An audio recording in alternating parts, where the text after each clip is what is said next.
This course in the team sprints, freestyle sprinting around here yesterday, classic today, and individual qualifiers coming up in about 3 minutes time.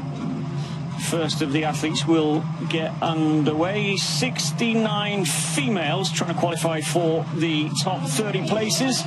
This is the very last World Cup before we head just about 60 kilometers south from here, actually, to Milan. We are, of course, in Switzerland, just across the border, north of northern Italy. As a result, we will for sure be getting plenty of airtime for the Swiss athletes racing today. Sad news that Valera Grande has had to pull out for some reason. He looked pretty dynamic yesterday, and maybe just a little hint of a cold coming on, so he has stepped out. Conditions overnight have been pretty cold, and so the course is in good shape after yesterday's battle. A couple of decent hills on this course, Posey. Yeah, this is a great course. I'm really looking forward to seeing how it plays out today. We've got two quite big hills. The first hill is a little bit taller, and then the second one is slightly shorter, but with a very sharp turn at the top. Then you've got a really fast downhill before a 180-degree turn into the finish. I think there's lots of opportunities for passing and for things to change throughout that. So it's going to be a good one out there today. Yeah, positionings, as always, coming down that final hill into that last left-hand corner will be so critical. Quick rundown through the start list. First of the seeds getting away, Emma Reboom in bib number 2. And the last of the seeds won, Lynn Svan in bib number 30, Posey. I put an exclamation mark next to her name because she's a dead cert for the Olympics, but it hasn't been a great year for her. But we expect a lot from Lynn Svan. We do, and although she's made that Swedish Olympic team, I don't think it's actually certain she will get a start in the sprint, and that's just because there's such depth in that team with the likes of Sundling and Reboom, Johan Hagström, and someone else who I've forgotten off the top of my head. But there's 5 of them competing for those spots, and Svan's really struggled with illness and injury this year. So, you know, she's not had a lot of World Cup starts. So there's quite a lot on the line for her today. Well, she won't feature in this list. Of course, Sweden will feature well. Certainly the top 3 representing that big ski nation in Scandinavia. Of course, and that is Dahlqvist holding top position there. This is Van Dijk, who certainly will be getting a start in the sprint races in a couple of weeks' time. But I think Lynn Svan, a win today would probably guarantee not just the numbers adding up, but form and timing. And who would deny Lynn Svan an Olympic start, given the amount of wins she's had sprinting, particularly in Sprint Classic. Now then, Rosie Brennan, Posey, she has been formidable in the past. I took a quick look at her history, go back like 5-6 years, and she has really been a strong part of the emergence of the American females, particularly over the years. 37 years of age now, 15th in Ruka, which is her best from this year, but didn't qualify last week in Oberhof, which was a bit disappointing. And next, Emma Reboom, sorry, Posey, of Sweden. Tough season for Brennan, but yeah, she's got that Olympic spot, so she'll be just focusing on that and coming into good form, as will Emma Reboom, as she heads off as well. Linden Perä of Finland, 32 years of age now, 19th in Ruka at the start of the season, but again, hasn't been great since then. Didn't qualify in Trondheim, which was the last classic sprint that we did this year. Martin Tarlo, teammate, 20th overall in the Sprint World Cup. And a good result in Val di Fiemme, actually, on the World Cup course, 5th. a few weeks ago, towards the end of the Tour de Ski, which seems like a long time ago. Anja Weber of Magnus Schurz. Weber is in 6th. This is Schurz of Austria, first of the Austrians, and here's Anja Weber. She was 6th in that same race in Val di Fiemme. That'll encourage her, and the Swiss having some success for sure. It's nice to see the team expand a little bit behind Van Dijk, to see Weber and Alina Meyer and those ones come through as well, to give them a little bit more depth. Weber's teammate Van Dijk is next in bib number 8, 4th in the World Cup sprint category, and 2nd in Val di Fiemme a few weeks ago. So expecting a lot from her. She'll be expecting a podium and possibly a win. Quickest qualifier yesterday, getting ready for the team sprints. Second quickest, I should say, actually. Second quickest. Just looking at the times of the others. We're maybe going to stay with Van Dijk as we head up the hill. That is a tough climb. Probably at an angle where it's not going to need, I wonder, will they need to go into herringbone? I hope not. The conditions look nice and cold. We saw just below 0, so usually when they hit that 0 mark, it starts to get a bit more iffy with the kick wax, but hopefully we'll see some really good two-phase powering up over the top of that hill. And talking about power, Ridzek, she's found some power in the last few weeks. Yeah, including yesterday with an amazing finish in that team sprint where she took the win along with Laura Gibler.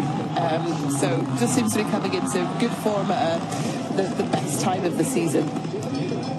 Good to get another view back to Van Dijk here, obviously a little bit behind the crowds. Also good to see the crowds out today, but just to get a view of how this course is playing out today. I think it's been pretty cold overnight, so I'm hoping that will keep the tracks nice and firm, even though it is warming up a little bit.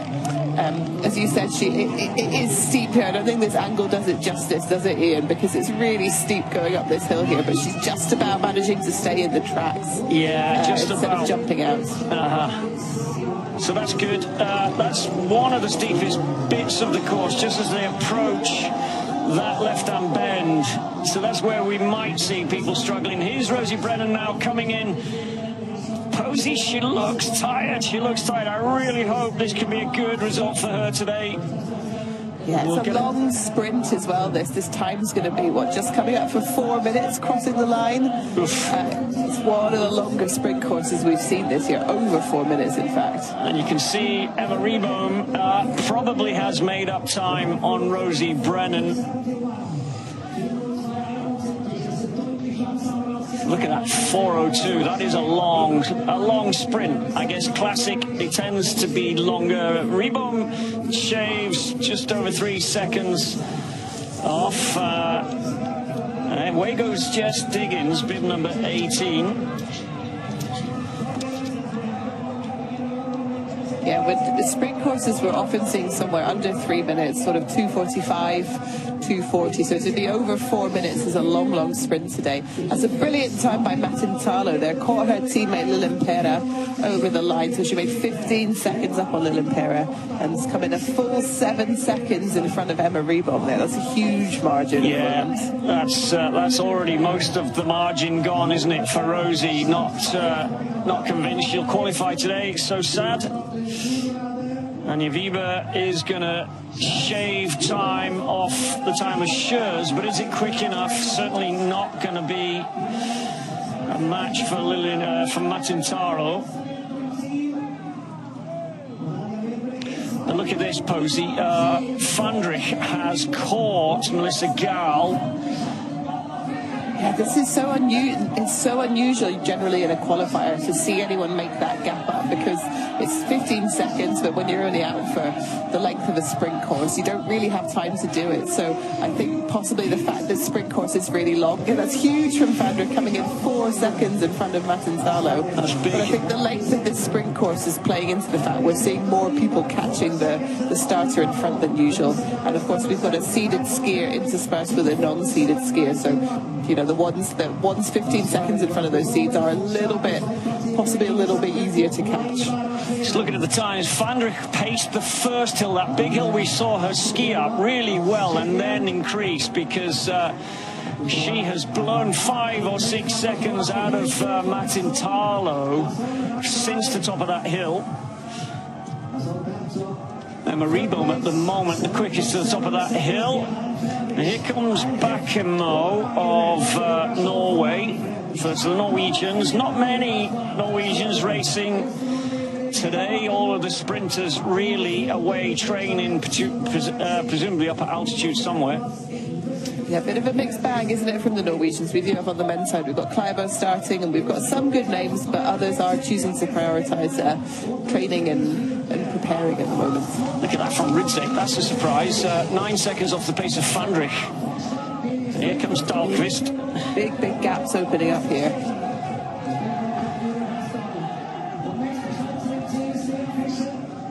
Oof, I thought for a second that was Hagström crossing the line. That would have been 35 seconds would have been phenomenal. Everyone else would have just gone home. This is Kahara of Finland, and again the times. Wow, we're going to have a big gap, I think, a big margin. I think it's going to be, yeah, because of the length of this course coming in at just under 4 minutes. I think we're going to have much bigger gaps from first back to 30th than we normally see. Hagström behind here has made up some good time on Alina Meyer in front of her. But Meyer is quite a long way back, so I still don't think this time from Hagström is going to beat Van Dijk. 9 seconds back. Yeah. This is really big from Van Dijk. Plenty of people still to come through, but if she can win this qualifier by this margin, that's going to be a really strong message to send out so soon before the Olympics. Already the story is starting to show that pacing this course well is so critical. Reboom, who was the quickest at the top of the hill, that's out of everyone that's got up there so far, which is about top 30 have done that, and she has ended up down in 11 seconds off the pace of Van Dijk, so pacing massive in this. Absolutely, again, because it's a longer sprint, there's more time to sort of lose time later on if you over again the start, and that first hill is so steep. I think if you focus on it too much and you put all your energy into getting up that, you've got nothing left for the second hill, and working through this finishing straight as well, which is quite long. I think it's very slightly uphill as well here, isn't it? You can see just from the pace of that double poling, they've not got a lot of speed, so you do need to save something right for the end. I like that, Posey. I like these courses that have a decent-ish uphill sprint. We don't rate too steep because we want a lot of power and speed, but to see people fighting it out for positions in these finishing lanes makes the race so much more exciting and harder to call often.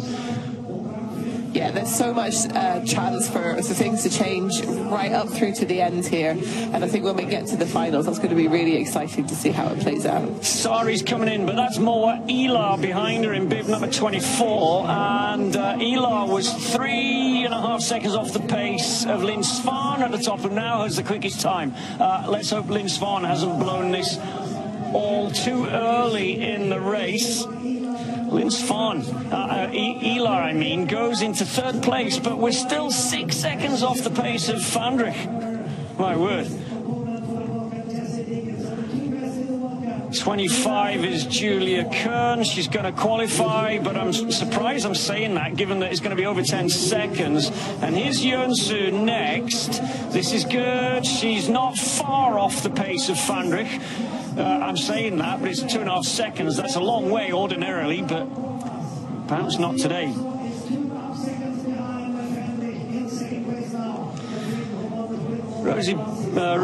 Marta Rosenberg struggled yesterday, thrown into the one team that raced for Sweden after sickness impacted that team. And she struggled, to be fair. She may qualify today, but 12 seconds off the pace. Now, Dahlqvist, the World Cup leader in the sprint category, cannot match the time of Van Dijk. This is Well, this creates a whole new type of story, really. Last week in Oberhof, it was a really tough course. Everyone said it was a tough course. I wonder if they're revising that after qualifying today. Stensev. Oh no, that's that was Lynn. Well, that was Lynn Svan finishing, was it? It was, and not showed up on my. Well, she's quickest. She's beaten Fandrich. Yeah, there. She took a minute to show up on my results. I was thinking she must have been in front there because that gap back to she passed Stensev, in fact, there, and had time to spare, so that must have been huge, but we don't think we quite got the full story because the splits weren't showing, so she's now gone in front of Fandrich, and that's impressive considering we haven't seen her for such a long time on the World Cup. Oh, this is indication of what's coming up when you get... Well, you get the likes of Kalin, still qualified, 19 seconds slower than the quickest. Here's Gagnon of Canada. That sadly is not going to be good enough. When she sees her time. Marina Kalin behind, I think, is going to be doing pretty well here. She looked like she made a lot of time up on Gagnon. Yeah. Still 17 seconds back, though. Oof. Some of the later starters may have had the benefit, actually, of seeing, well, the likes of Emma Rebohm and others who blasted up that first hill that then faded and will, as a result, want to reconsider their pacing strategy. I think this is Sam Smith coming in bib number 36. It is, and she's looked good lately, quite good last week in Oberhof, and looked strong. Managed to stay with a lot of the kicks and the power that we saw from some of the best World Cup sprinters yesterday in a team sprint, and Sammy looked good. Yeah, she's had a great start to her World Cup season this year. This is the first time we saw her last week, as you said. So she's sort of hit the ground running and has got some really strong finishes coming in there. Nefreva coming in bib number... Oh, I can't see her number because she's... Well, I just couldn't see it. So where did she finish? 24th. Here's Dervold of Norway. This is going to be good. Yeah, 13th for Deerhoff, so that's good for one of the lesser known Norwegians that we've got out on course today. There are a few people later on, or just as we come to the end of the start list, who are, I would think of more as distance skiers, but I think that could be a real benefit today, Ian, with this long course. You know, if you've got a little bit of stamina endurance, and as you say, if you've seen people starting and seen the benefits of just pacing it slightly more carefully, I think we could have a couple of people sneaking through from the lower ranked skiers. Tyrrell Udnesven Posey coming through, and this is not going to be good enough. 5 minutes ago, 19 seconds had you a qualifying place, not anymore. It's tightening up. Yeah, I mean, it's still pretty big gaps there. So 30th position, Marina Kalin at the moment is 17 seconds back, and that's, you know, would usually 10 would be about as much as we'd expect to see, but it has got tighter, but still a pretty big margin here. So as far as I can tell, it's only Driveners of Norway that's going to the Olympics and racing today for the Norwegian women. I think that's right. I know you'll spot something I've missed, but Driveners, again, she can race distance, so we're going to see her in a minute. Actually, she's bib number 46. Set off behind Hjortberg, so this is her in the background now. Let's see, how is Driveners doing? Well, she was 4.6 off the pace at the top of the first big hill. This is going to be good enough, but yeah, just inside. Yeah, just sneaked in there. It's good enough, but it's not a... you know, it's not competing with those times of the likes of Svan and Feindrich out in front. Alison Mackie now from Edmonton. This is going to be good enough, is it? No. Okay. I was thinking that finishing straight is so deceptive. It's pretty slow getting through that last 50 metres there. So people are coming in looking like they have plenty of time, and then just watching the seconds tick away as they come up the last sort of 50 metres. Well, Rosie Brennan's now been pushed out of 30th place, so she doesn't qualify. It's Amanda Sari of Finland and Lauren Hjortberg of the USA who are hanging in to those final slots. Stenseth, no, Alder, I should say. No, that wasn't enough. Gaillard, is this going to be enough? I think it is. There you go. Impressive. Into 21st. Another Swiss athlete. Is this going to be good enough? It's going to be close here. It is tight. Oh, it's tight for those last 10 positions. So we've got quite big gaps opening up for the first sort of 5-10 places, and then it is getting a bit tighter as we get towards the end of that qualifying 30 positions. Alkanen of Finland with Helen Hagen of Norway, just in her second World Cup ever. Is she doing what she is? Look at this. Second World Cup, and she's going to qualify in 7th place. Stunning.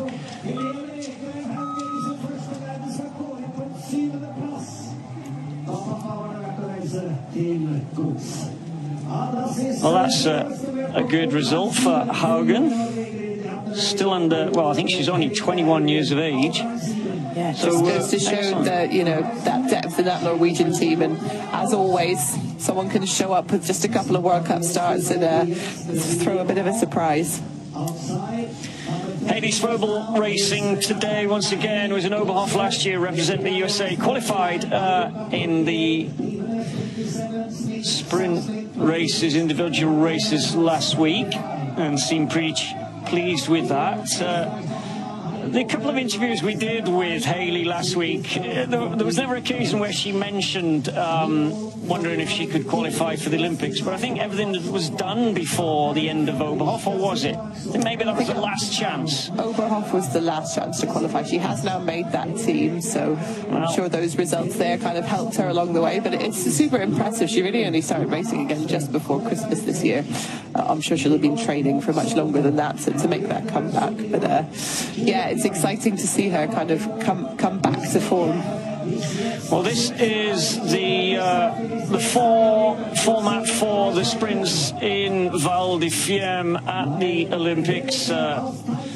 Classic sprint racing. Last chance to get a sense of form and have a real blowout. I think the Norwegian men yesterday, particularly Amundsen Posey, I think he had this yesterday's qualification, then racing yesterday in his diary as one of the best possible types of training session you can do 2 weeks before the Olympics, where everything you want in the session is there. It's hard, it's long, it's brutal, you've got competition around you, and phenomenal when you think that Norway can field their B team effectively and still win. The team sprint format, as you say, is just one of the most brutal workouts there is out there. It's 3 times as hard as you can go around a sprint course with no let up at all. So it's difficult. Here's Svobel coming in. She's not going to qualify today. Can't repeat the magic that she had last week, getting into the quarterfinals on her first World Cup back. I think certainly some people, Haley might be one of them, who once you've achieved that aim and you know you're going to the games, it then becomes less important for her particularly. She's not a contender in the World Cup overall in sprinting or the distance, and so possibly switching her thinking to, I now have 2 weeks to train really well before the Olympics, and these results matter less. Yeah, I think for some people there's more pressure, you know, if you're one of those Swedish 5 sprinters who are fighting for 4 spots, or, you know, but for many people, they know now that they've got that Olympic spot, and so they're focusing on what's coming up in 2 weeks, or it's the opposite and they haven't made it, so this is a chance just to go out there and see what you can do to prove that you should have been there with kind of no pressure on your shoulders anymore. Yeah. So Katarina Hennig is hanging on to 30th place. Netpreva and Iduka in 29-28. They'll probably be okay. We're down to 66, and it's unlikely that the last three finishers are going to push anyone out of the top 30 now. So that pretty much is our qualifiers for later on.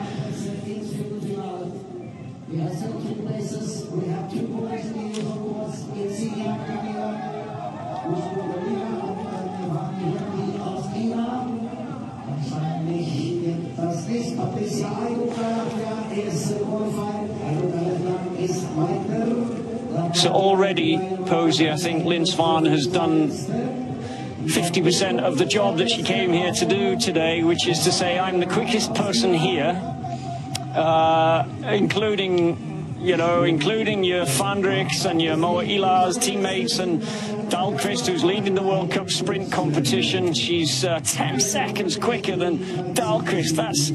That's impressive, although I suppose the likes of Dahlqvist, maybe even Jess Diggins, may have looked at this and thought there is no point me totally exhausting myself. Though I think 10 seconds would have been a little bit scary for Dahlqvist. There we have it. That's the quickest time today, 3:46. And 30th place, we'll see in a minute, is 15.5 seconds down. Yes, it's huge gaps, isn't it? It's pretty unusual to see anything of that, like, on a World Cup. And, yeah, an impressive return to form by Lynn Svan there.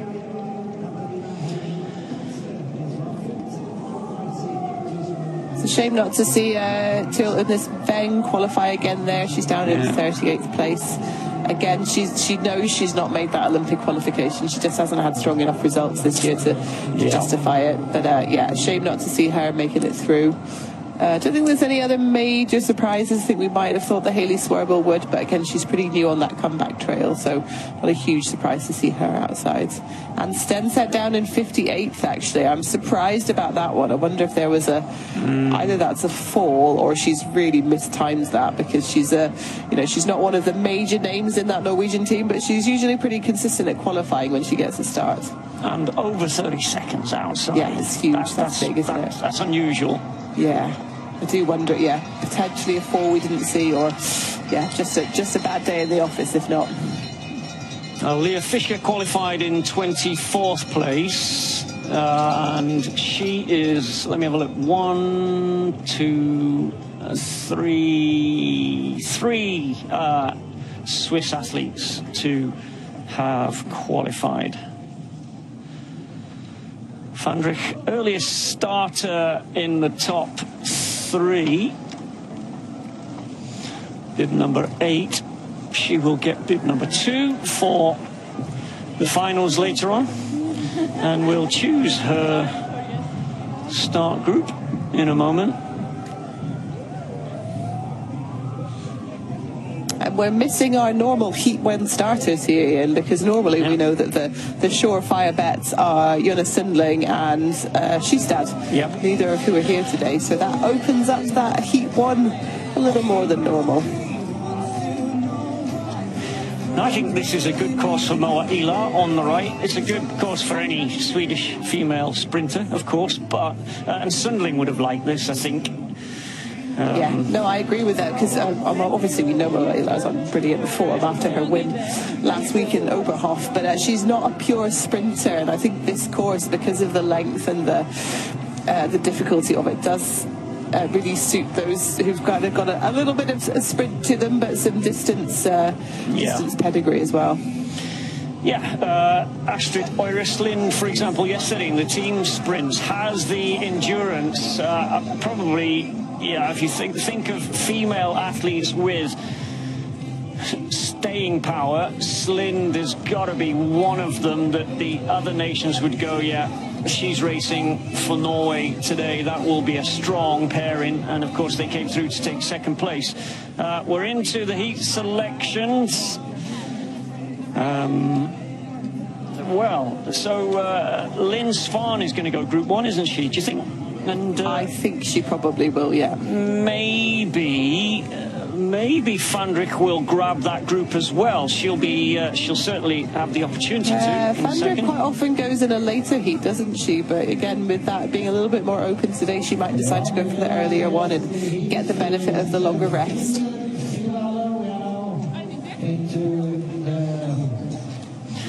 Well, she's talking to someone on the phone who's advising her from a distance. Diggins usually goes later on.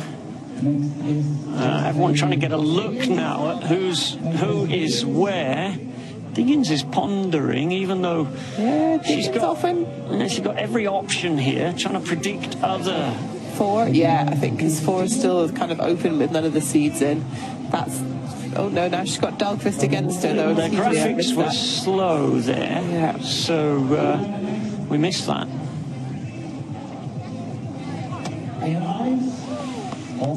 Ila's gone for it. Ila, yeah, spring in her step. Matintalo, Jönsu, is she going to be brave enough to go Group 1, knowing that Lynn Svan, Van Dijk and Svan are right behind her? I think she'll go, I was going to say 2, but yeah, I like that. That's good. If both Van Dijk and Svan surely now are not going to go Group 1 into 2. That makes sense for Van Dijk. So you've got 2 seeds. This is quite even, 2 seeds in all the groups. Svan's gone 2. That could be a fast heat now. You've got 1, 2, might be 4. Pleased about that. Although, yeah, because she's quick this morning. Bib number 4. I think we'll see a lot of people avoiding heats 1 and 2 particularly. Svan, Van Dijk, and the time for Matintalo as well. I think I'd be avoiding that one now, just knowing that it's likely to be fast, but you know, you've already got one hit sneaking through in one of those lucky loser spots. It's going to be a tough heat. Yeah. Julie Kern joins Jönsu and Moa Ila for a quick qualifier slot by the looks of it. Bakamo of Norway does the same.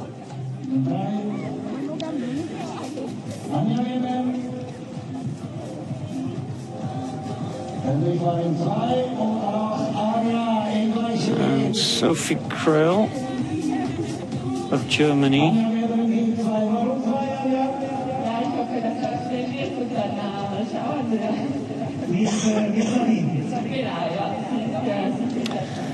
I wonder if there's a time limit. Do they get buzzed out? I can't actually see if it is Sophie Krell up next. I can't see her there. Oh, there she is. That's true. Taking her time to come through. Yeah.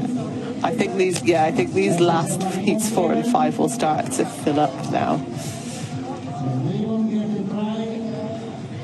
You know, often with the timings in these, it's so tight with 7-8 seconds back to the 30th position. You think, well, the positions don't mean quite as much. It's more about looking at the names. But actually, when you have these 15-second gaps, I think you do start thinking, well, actually, can I just win this purely on speed rather than tactics? And then you do start to look more at the rankings and, you know, how many of the top seeds are in each heat. Marta Rosenberg, probably not on the list to race sprinting at the Olympics. Don't think, is she? Has she even qualified? She's not even qualified. No, I didn't think so. Too much depth in that team. Boy, that's tough. Sam Smith next for the USA. Always up for a fight. Will she go in Group 1 or 2? Come on, Sam. Yes, that's good. We like that. Like it. Driveners of Norway goes into 2, the only Norwegian in that heat so far. That's a tough heat, that one. Nepreva has heat 1 or 2 to choose from and avoids all of the beasties. There we go.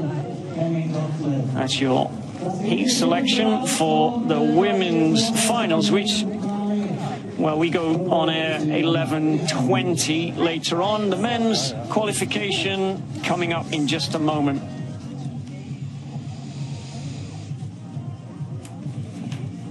So no Sundling, no Skistad, no Ebba Andersson. Now she's not particularly a sprinter, but not here to benefit from some hard training races.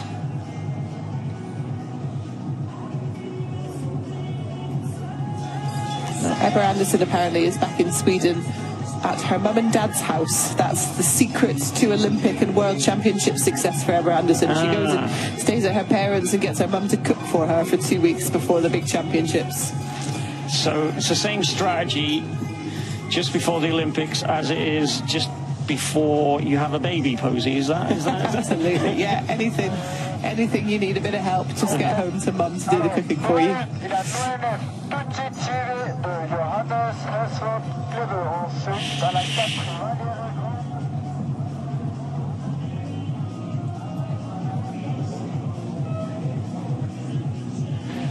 A brief pause while the men get ready to start their qualifying round.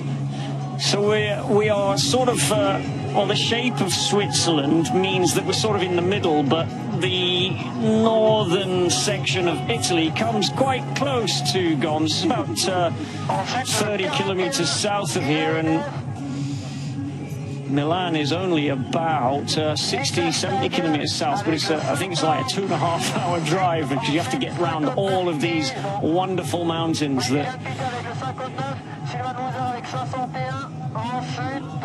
How's your... I was going to say Swiss, but it sounded French. I'm not quite sure what they do speak here. I'm not sure if this is a German speaking or a... bit of everything. So envious. You live somewhere like this, and languages becomes, well, plural, isn't it? You end up speaking quite a few languages.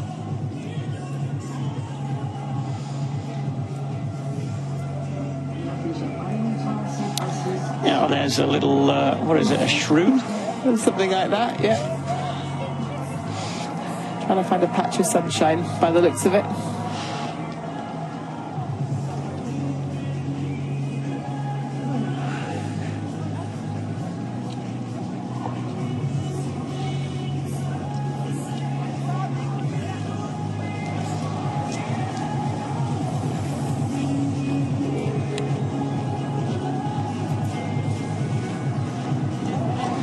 Tough day for Ben Ogden yesterday.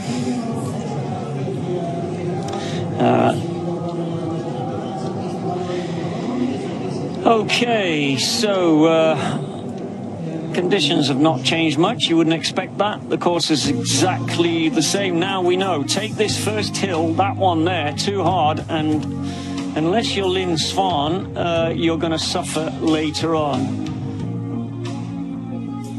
But it is a long way. Once you come down and back onto effectively the flat, we can see the last third of this race. You got that runoff from the second hill around that bend, but certainly a quarter of the distance is flat with a slight uphill into the finish. It's tough here.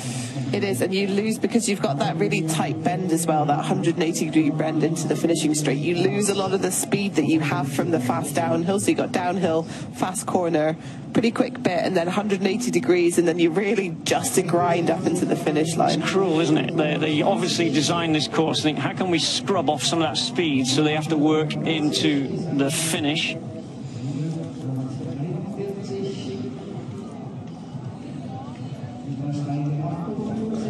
Eight Norwegians racing in the men's field, including Klæbo, Valnes and Oscar Wick, who have all got their names on the list for the Olympics, starting on the opening ceremony on the 6th of February, and the first races on the 7th.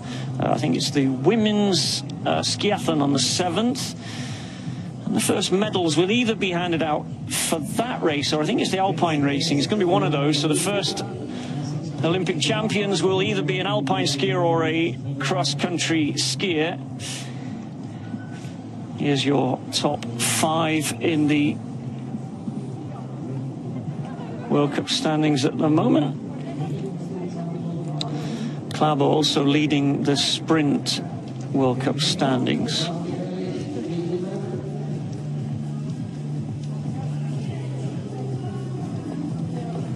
Good to see Pellegrino there in the top 5. He's 3rd overall in the sprint standings as well. Long way behind Klæbo, as everyone else is, really, but nevertheless, 5th overall and near the podium for both overall and sprint competitions. Yeah, he's had some good consistency this year, hasn't he? Klæbo 2 years ago won both of the individual races here, and everyone expects him to do the same again. Match start tomorrow, so that favours him, doesn't it?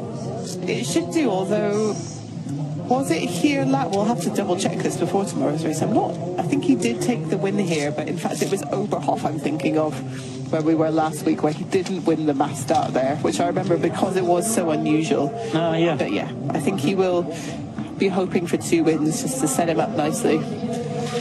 No enough, 22 years of age, one of the brothers racing here today. He was 5th quickest qualifier in Oberhof a week ago. Ended up down in 14th place, so didn't make it through to the semis, but a 5th quickest qualifier in a classic sprint race was signs of very good form. He'll cross the line and then look back to see how close Klæbo is, who starts 15 seconds behind him. Now he knows how to pace this, as we saw Fandrich did earlier. She paced it really well, and Klæbo paces most things well, but let's hope Noah has a good start to his competition today.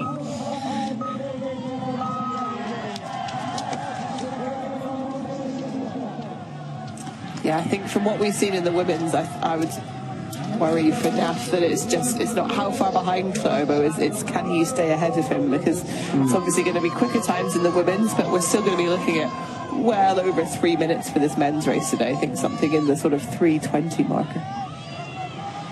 Cornered so well, Klæbo. Any opportunity to power with the edges of those skis, and he takes it.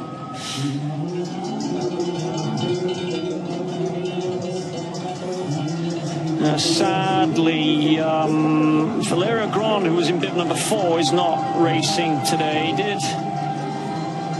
He was fastest qualifier yesterday in the second runner category, if you like. We're going to stay with Klæbo as we head up the top of the first hill.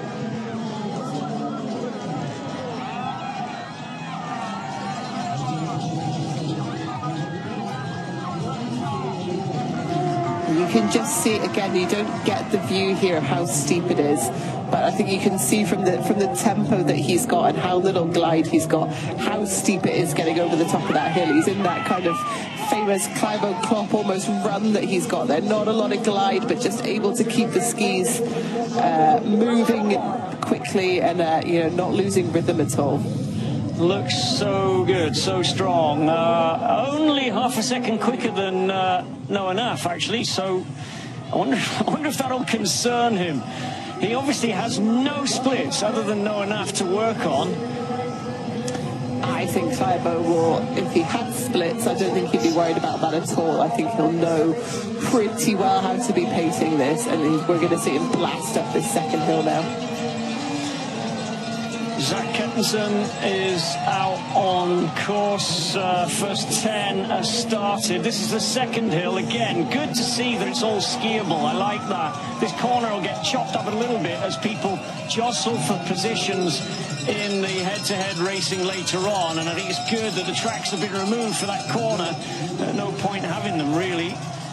Yeah, it's nice and wide though. It's good to see 4 classic lanes on the first hill, and again on that one there, so plenty of space for when we get to the finals later on. I think when you're out there on the snow though, Posey, yeah, the nice wide tracks and good lanes, but if you stand there and look at them, you realise how much further you have to go wide. Yeah. Yeah, so the positioning is still going to be key. There's opportunities. You're not necessarily going to get boxed in, but yeah, it's obviously a lot further round if you take the wider lanes, particularly with these quite sharp corners we've got. You know, that really sort of emphasises the difference in the different lane choices. Well, Noah Naff will look back and see that Klæbo's closed on him, but he paced that pretty well, Noah Naff.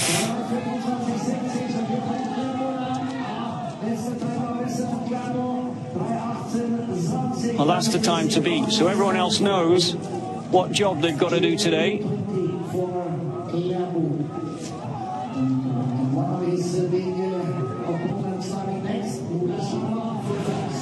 Klæbo and many of the others training not far from here, actually, at altitude at the moment, and may well go back there after tomorrow's races.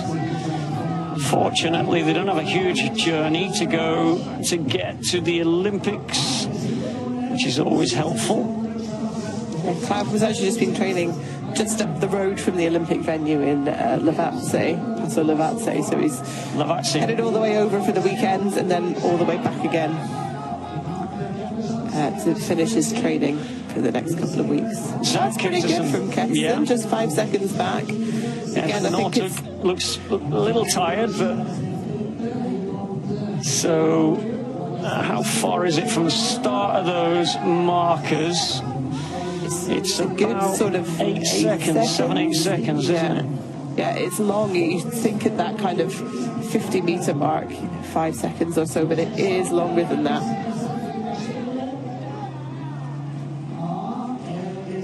Yes, almost 7 seconds. Ursen goes into third. Here is Chapaz, feeling good about Val di Fiemme, I think, after having the second place there a few weeks ago during the Tour de Ski. Nearly 10 seconds off. You wouldn't expect that normally to qualify, but this course is different. Schumacher third yesterday, Posey, so you expect him to do well. Goes into third now, and Edwin Anger looking pretty strong. This is going to be good. Yeah, this is going to be strong from Anger. He'll be behind Klæbo, but into second, just 2.5 seconds behind. Yeah, I think the gaps won't be maybe quite that 15 seconds that we had in the women's. Yeah, 15.3 seconds, but I think it's going to be possibly still 10 seconds here from first to 30th, and that's still a reasonably big margin for qualifying compared to the likes of Davos. It was about 4 or 5 seconds back to qualify. Here it's going to be spread just with the nature of this course and the length of it and the challenge. Here's Jack Young. It's going to be about 10 seconds off the place. And Puyo behind him in bin number 13. That looks good. He's right tight in against the barriers. I think he's looking for snow that hasn't been skied on. Yeah, he's taken the tightest line of anyone we've seen go in. Everyone else has been on that second line in, but he's taken the corner really tightly. Eric Valnes has copied him for some reason. I guess if that's the only thing you've got to refer to. Look at this. Eric Valnes. Well, that shows you what kind of form he's in at the moment. That's good from Norway's team sprint buddy of Klæbo. Shanava now, where is he? Helvega coming in, and Shanava in the background. Well, that's over 15 seconds. I think he's going to be behind Shanava. Yeah, it's not great from Shanava here. He's got a lot of time still to go, so he's going to be about 10 seconds back from Klæbo. I think it's going to be a bit tight for qualifying here. Anton Grant, another of the tall, powerful Swedes. It's going to be good enough to qualify for sure. And Ben Ogden also looking good. The gaps pretty significant. This is very good. I mean significant in the sense that they're close. Next is Juve. Strong showing from the Americans so far. Ogden, Ketz and Schumacher in 4th, 5th and 6th. This is going to be tight for Juve as well. I think he'll be a little bit up on Shanava, but it's going to be close, that 9 seconds back. Liakari at the top of the first hill was 4.5 seconds off Klabo's pace, and is, well, really hasn't lost a lot, to be fair, since then.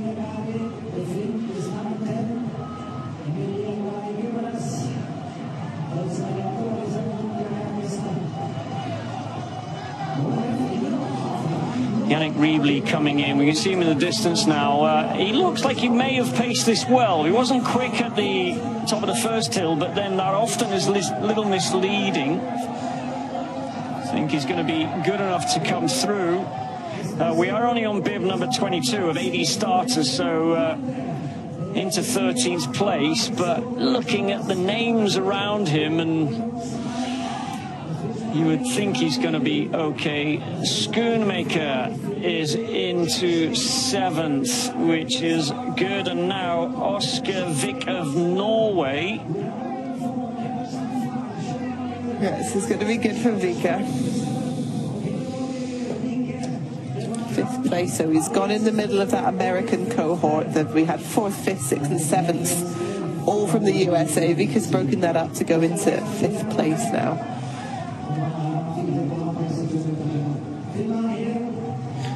Ansgar Evanson just coming into view in the background. That's another man with a little bit of something to prove. One of the slight controversies, I think, to be left off that Norwegian Olympic team, despite having a podium already this year. Yeah, a lot of happy people around this week, and a lot of very, very sad, grieving athletes thinking, can I do another 4 years? You would expect Evanson to be one of those who definitely will. You never know, really. Mocellini of Italy coming through with a good time. Goes into 4th. That's good. Yeah, that's really strong from Mocellini. And paced well also. He was in 9th place at that 0.5k split at the top of the hill. So he's done some really good pacing there to keep the gap the same. And Cherny as well, strong. Yeah, that's good. Looking for Vurinen, here he is. Ooh, he's going to be about 8, 9 seconds off the pace, I think.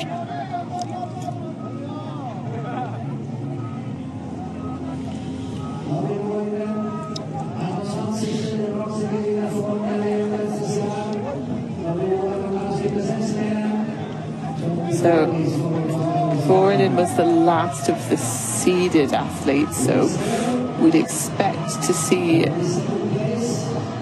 less coming through right at the very top of the results, but I think we've still got some quite strong skiers of the next kind of 10, 15 starters, so I'm sure there will be a few more who'll make it through qualifying.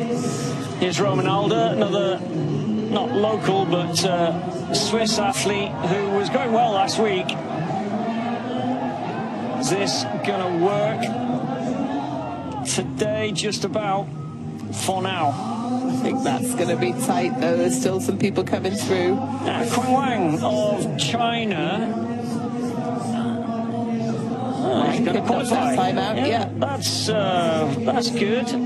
So Shanavar goes out into 30th. Alder sitting in 30th place now. Here's Kevin Bolger of the USA. This won't be good enough.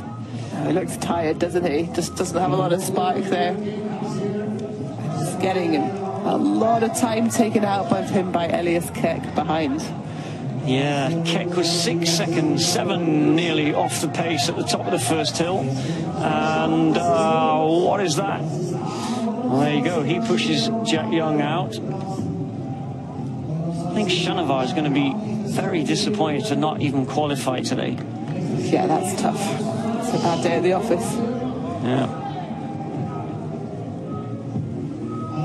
Just outside for Engel. I think that Shanavar's result, as an example, just illustrates the endurance required for this course. It's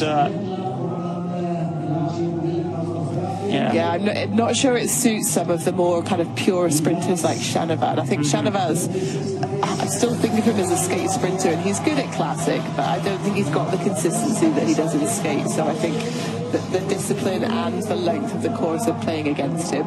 But you would still expect him to be qualifying. So what do you think his objective is at the Olympics? Team sprint gold? Would the French be eyeing that up? For sure, yeah, with them.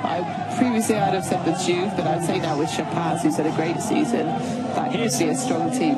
Isai Naf of Switzerland gets a good result. The younger of the two Naf brothers. I think he's ahead of his brother, is he? No, he's not.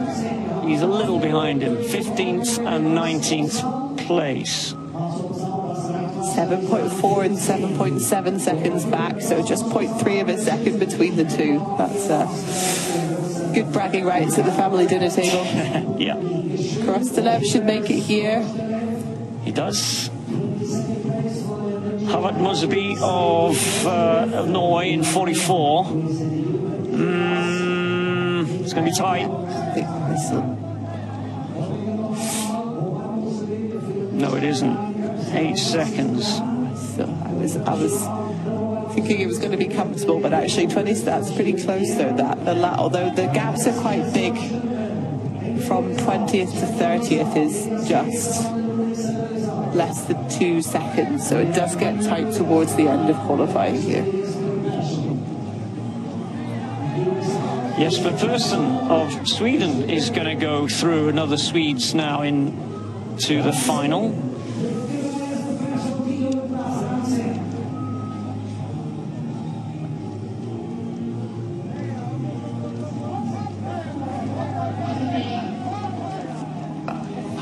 That is just about inside. Yeah. Bib number 49, Norway, Amund August Kosseith Posey. Not someone I know particularly well. Here he is, 49, just in the background. And yeah, not had a lot of World Cup run-outs before. He's only had 5 World Cup starts. Did get 8s in Trondheim earlier this year, so again, you know, on his day he can perform, but not going to do it today. 36th place outside the qualifying positions. 50 is Kapakalis of Latvia, and 51 is Graham Ritchie of Canada.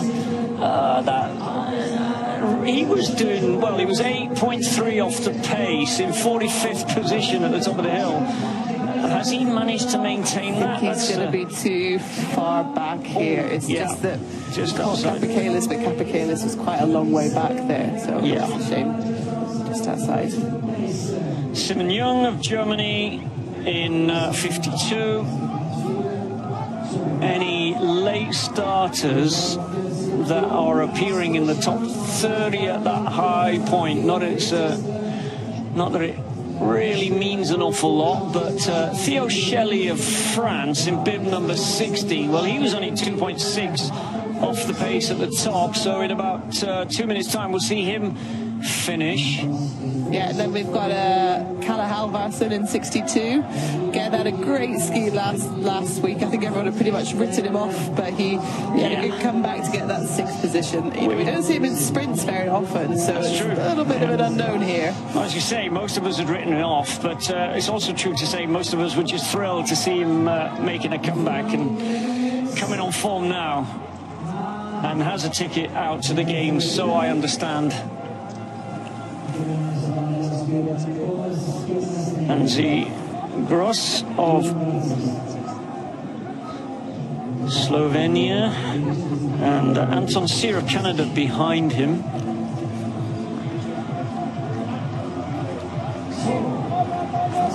Yeah, I would think after these sort of next couple, Anton Sear, he's going to be just outside, isn't he? So close there. I think after the likes of Shelley and Halvarsson, I think it's going to be pretty tough for anyone lower ranked than that to qualify. But as always, you never know who's going to spring us a surprise on the day. But I think the first sort of 10, 15 skiers at least can be comfortable now that they've made it through there. Well, here's Shelley in the background, racing in that blue race suit of France. How has he managed the second two-thirds of this race? Good enough, actually. That's really excellent. That's impressive.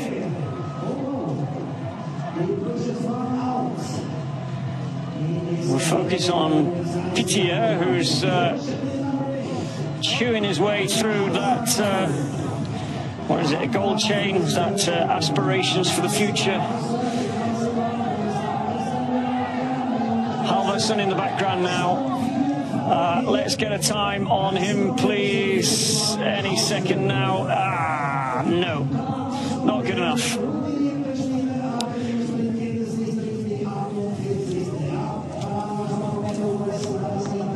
Well, there's 80 athletes, so another 17 to cross the line, but no one appearing on the split times within 6 seconds of the winner's time, I don't think.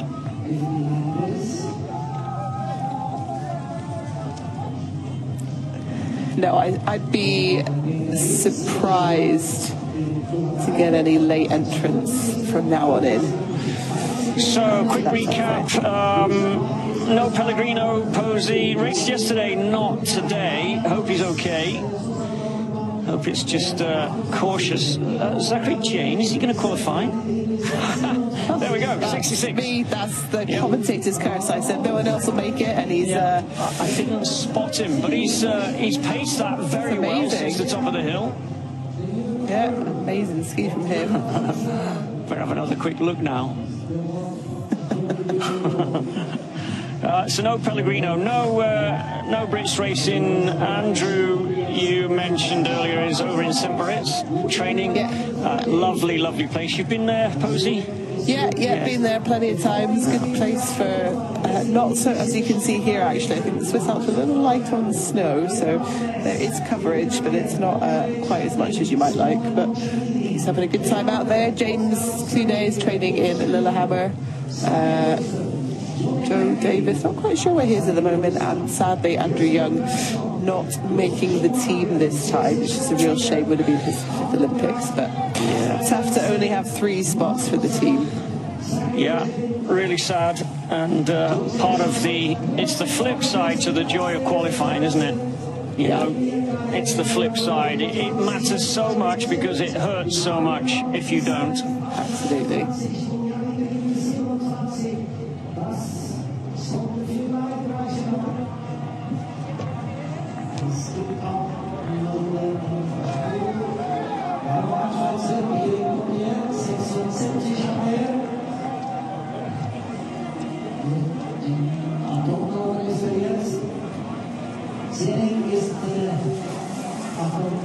So just looking through these results here, Chapaz had it clocked has been pushed out to 31st as well here. So that's a tough day for the French team. We got Shelley, who has gone through an 8th, which is really good from him, but he's the only one of the French to qualify, with Chapaz 31st, Jouve 33rd, and Chanavaz all the way down in 45th position now. Wow. That is a surprise.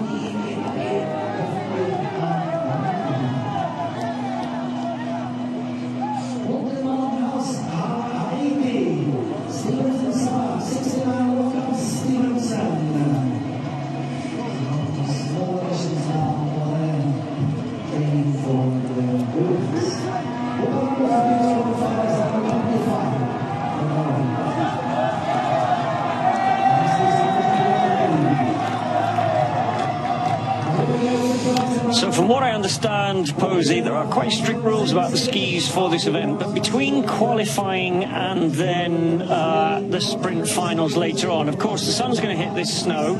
It would be pointless making people race on exactly the same skis without any preparation. So there is the opportunity to, of course, skis that get tested after qualifying again to check there's no fluorocarbons present, but they get their skis back and they can work on them and have different kick wax on and glide wax prepared for later on. Is that right?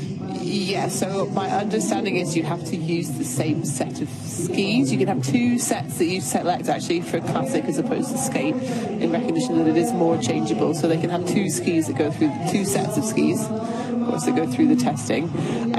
But the wax technicians can make alterations to the kick wax in between each round, and sort of before as well. And so they do that in a special kind of tent, so there's no opportunity for them to take them back to the actual the fancy wax trucks or the wax cabins that they all have. They have to do it under supervision. There is the opportunity to change, because of course, you know, you want to have a fair race where everyone has skis to suit the conditions. So just thinking back to the evolution of skis since skating came in, you know, when I was young, 50 years ago. A quick look at the results here.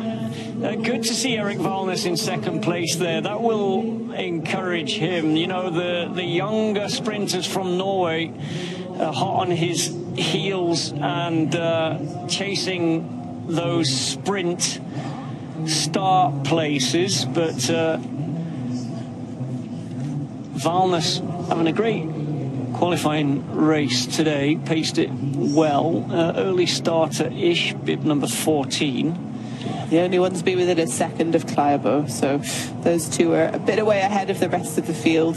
Really impressive from Andre Černý going into 4th place. That's not a name we see at the top of the results list too often. Shanavar down in 45th. Look at that. That's such a shame, as you mentioned earlier. That will be a big surprise, and there will be quite a few athletes way off the pace, almost 20 seconds for Kevin Bolger, though I guess he would have preferred it to have been freestyle. Yeah, we saw him cross the line and he looked tired coming across the line. So yeah, just thinking back to the evolution of skis. Skating skis went really short when we all started doing it, and I suppose they are still shorter than classic skis. What would you use? 205s for classic? Yeah. 205 and probably 197 maybe. 197, right. So what did you use for skating? Not much different. No. 187. Well, I guess 197 is quite short, really, for classic. I'm quite short, so. Yeah. Well, I don't know. No, I wouldn't say so.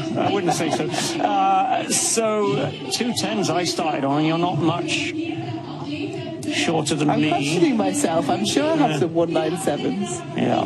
If I'd have been handing out skis and didn't have time to ask you, I'd have grabbed you a pair of 2 meters probably, or 205 possibly, which is, I have some classic 205s, but they were no good if the snow was soft.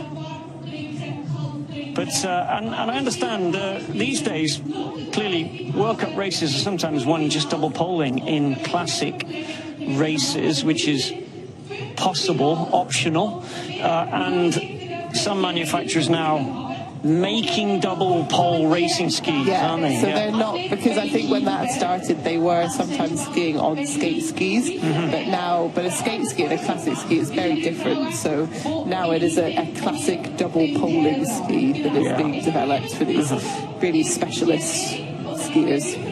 I can see you just putting your nose up at the moment to that pose. Not but putting my nose up at it. Your brother would be one, wouldn't he? I mean, Absolutely, your brother is one of those athletes in the past who's had the opportunity. And another one that's not here today but would do is Alvar Mielbach. So he's not here today because he's racing the Marcialonga, the famous Italian. Is he? Great.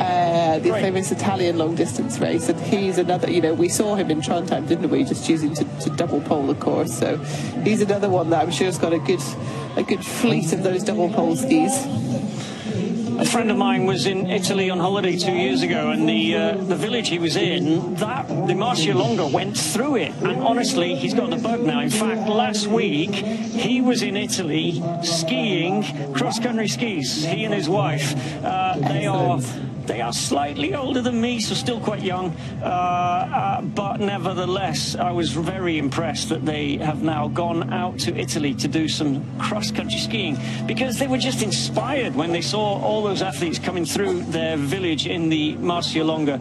Big alpine ski fans, but now have got the bug for cross-country skiing. It happens.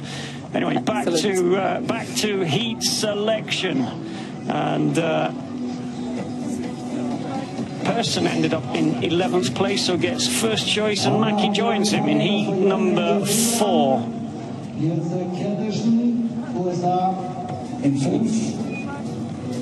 was a good day for the Americans as well. Ketterson in 9th place, Ogden in 6th, and then Schumacher and Schoonmaker as well in 12th and 13th. We've had 5 Americans making it through, with Zachary Jane as well. So Vic avoids Group 1. What do you think? Klæbo and Valnes will take Group 1? Yeah, I think so. You'd expect so, wouldn't you? Valnes will get... well, he won't get to choose before Klæbo because he's bib number 14. So it'll be shortly... Oh, will he? Yes, he will get to choose. Klæbo was second. He was so second. 14 in the sort of start list. That's right. Second choice here. Now, what will Anger do? Goes for 2. I'd go 2 because you've got a little bit of space in that heat. So then you have these two absolutely will take heat 1.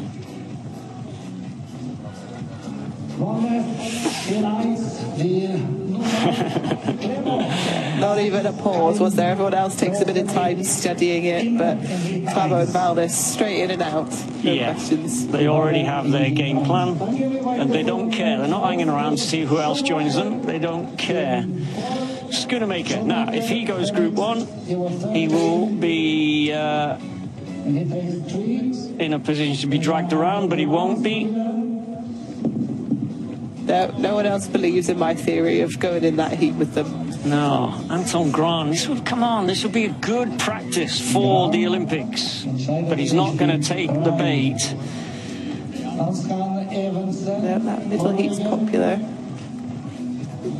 I wonder which of these athletes have the opportunity today to consider today's race as a little bit of experimenting so they can take risks, and which of the athletes it absolutely matters what number is against their name at the end of the day. And that'll have some bearing on what they choose to do in these heats, though your argument would be Group 1 is going to be quick, so go with them anyway. Absolutely. Yeah, Group 1's quick, go with them and then get the recovery. But no one agrees with me, so I'm clearly missing something here. So I was just thinking heat 5 is looking pretty empty. So now we've had Persson join Mocciolini and Ketterson. Liakari of Finland. He might go 1. Almost. Pueo. He's gone early before. Pueo's going heat 5. Really believes in himself to win his heat, I think. Moilanen next.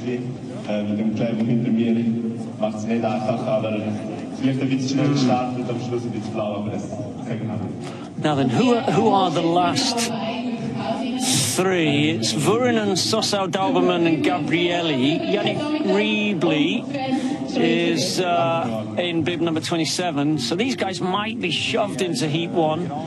Got some slightly left field ones. We got Nordic coming up. He might just... No, I thought Nordic might just go for it. He'll want to go up against his teammates. Mosby of Norway. Go on.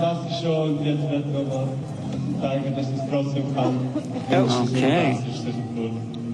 Yeah, I think you're right. It's going to be 28, 29, or 27, 8, 9, and 30. Oh, no, he's done it. Yeah. Hey. He's sort of saying, I can't look, but this is what I'm going to do. Leaving 1 space in heat 4. Oh, he's debating it. He'll go 4. No. You heard him go, no. Good. Oh, no, he did it. This is an exciting heat 1. Gabrielli goes 4, and both of these guys are in heat 1. En hitreis. Ikke bare Norge, og lappevårene av hit.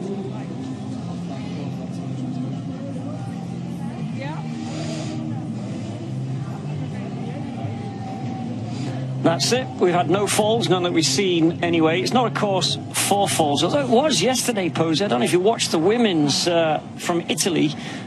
Chaos. They crashed into one another at the top of the first hill in the same nation, obviously different teams. Italy 1 and 2, and Italy 1, I think they collided in the handover zone. It was just chaos. So suffice to say, it didn't go well for the Italians in the last team sprint before the Olympics. Not the Italian women, anyway. All right, the sun's making its way down the mountain towards the stadium, where it'll be a little warmer when we go back on air, 11:20 UK time for the last sprint races before the Olympics. We'll see you then.